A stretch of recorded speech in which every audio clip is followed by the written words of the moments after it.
Welcome back to Vani recipes. ఇప్పుడు నేను ఇంట్లోనే మనము ఎగ్ దమ్ బిర్యానీ ఏ విధంగా చేసుకోవాలో చూపిస్తానండి. ఈ విధంగా చేసినామంటే మనము ఒకటికి 2 సార్లుగా తినచ్చు. పిల్లలు కూడా ఇష్టంగా తింటారు. పెరుగు, ఒక చుక్క పెరుగు కూడా లేకోకుండా ఇంట్లోనే సింపుల్గా హోటల్ స్టైల్ కంటే కూడా టేస్టీగా ప్రిపేర్ చేసుకోవచ్చు. ఇప్పుడు ముందుగా ఒక బౌల్ తీసుకునేసి అందులో రైస్ ఒక హాఫ్ అన్ అవర్ నానపెట్టి పెట్టుకోవాలి. నేనైతే ఒక గ్లాసు మళ్ళీ ముక్కాలు గ్లాస్ అంతా రైస్ తీసుకున్నాను. దీన్ని బాగా కడుక్కొని ఇప్పుడు బిర్యానీ ఆకు, అదేవిధంగా మొగ్గ, మరాఠీ మొగ్గ, 2 యాలకులు, 4 లవంగాలు, 2 మిరియాలు, కొంచెం కొత్తిమీర, అదేవిధంగా పుదీనా, ఒక పచ్చిమిర్చి, ఒక ఎండుమిర్చి, 1 టేబుల్ స్పూన్ సాల్ట్ని యాడ్ చేశాను. ఆయిల్ని ఎందుకు యాడ్ చేస్తామంటే బియ్యం మెత్తగా కాకుండా ఉండడానికండి. అదేవిధంగా కొంచెం నెయ్యిని యాడ్ చేశాను. ఇప్పుడు ఇది హాఫ్ అన్ అవర్ నానబెట్టినాక అల్లం వెల్లుల్లి పేస్ట్ ఒక్క రవ్వ యాడ్ చేశాను, ఎందుకంటే టేస్ట్ కోసం. ఇప్పుడు చూడండి, రైస్ మనం బాణీలు పెట్టుకునేసి దాంట్లో నేను ఒక 4 టేబుల్ స్పూన్ ఆయిల్ని యాడ్ చేస్తున్నానండి. ఎందుకంటే ఆయిల్ కొంచెం ఎక్కువగా పడుతుంది కాబట్టి నేను ఆయిల్ యాడ్ చేశాను.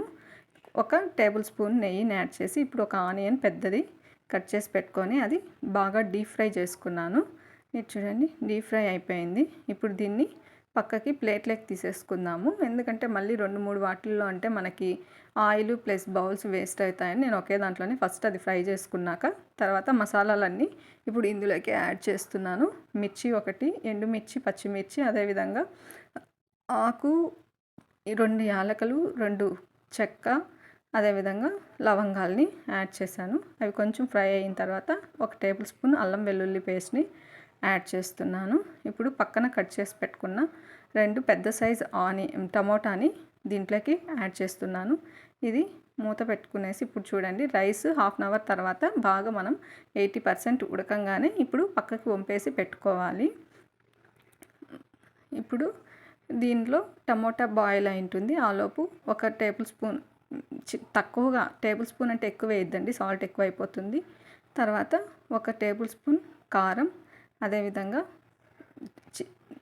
జీలకర్ర, మిరియాల పొడి, garam masala half tablespoon, ధనియా పొడి హాఫ్ టేబుల్ స్పూన్ని యాడ్ చేస్తున్నాను.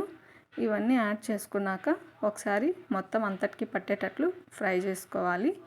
ఇది మీడియం ఫ్లేమ్లో పెట్టుకోండి, మరి హై ఫ్లేమ్లో పెట్టుకుంటే త్వరగా మాడిపోతుంది.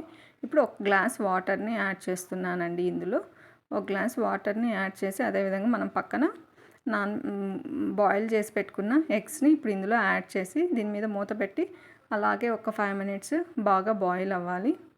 బాగా బాయిల్ అయిన తర్వాత ఇప్పుడు మొత్తం కొంచెం గ్రేవీ ప్లస్ ఎగ్స్ని పక్కకి బౌల్లో తీసేసుకుందాము.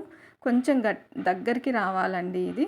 అప్పుడు బౌల్లోకి తీసేసుకునేసి ఇప్పుడు రైస్ని వచ్చేసి పక్కన ఆల్రెడీ వంపి పెట్టుకున్న రైస్ని ఇందులో 2 to 3 లేయర్స్ లాగా మనము యాడ్ చేసుకుంటూ, ఇప్పుడు చూడండి నేను ఒక లేయర్ యాడ్ చేశాను. ఆ తర్వాత కొంచెం పక్కకు తీసి పెట్టుకున్న గ్రేవీని యాడ్ చేస్తూ అందులో పుదీనా కొంచెం, కొత్తిమీర కొంచెం, అదేవిధంగా ఆనియన్, నెయ్యి 1 టేబుల్ స్పూను, తర్వాత వచ్చి నిమ్మకాయ కొంచెం ఇలా యాడ్ చేసుకొని ఏం కలబెట్టకూడదండి, జస్ట్ అలానే పెట్టేసేసి తర్వాత మళ్ళీ ఇంకొక లేయర్ రైస్ని మనం దీనిపైన వేసుకోవాలి. అలా వేసుకున్న తర్వాత మళ్ళీ పక్కన పెట్టుకున్న గ్రేవీని కొంచెం యాడ్ చేసుకునేసి ఇంకొక లేయర్ని రైస్ వేసుకుంటాము. ఇంకొక లేయర్ రైస్ వేసుకున్నాక మన దగ్గర మిగిలిన గ్రేవీని అదేవిధంగా మరి కొంచెం ఆనియన్ అంతటిని అదేవిధంగా మొత్తం స్ప్రెడ్ చేసేసుకుంటాము.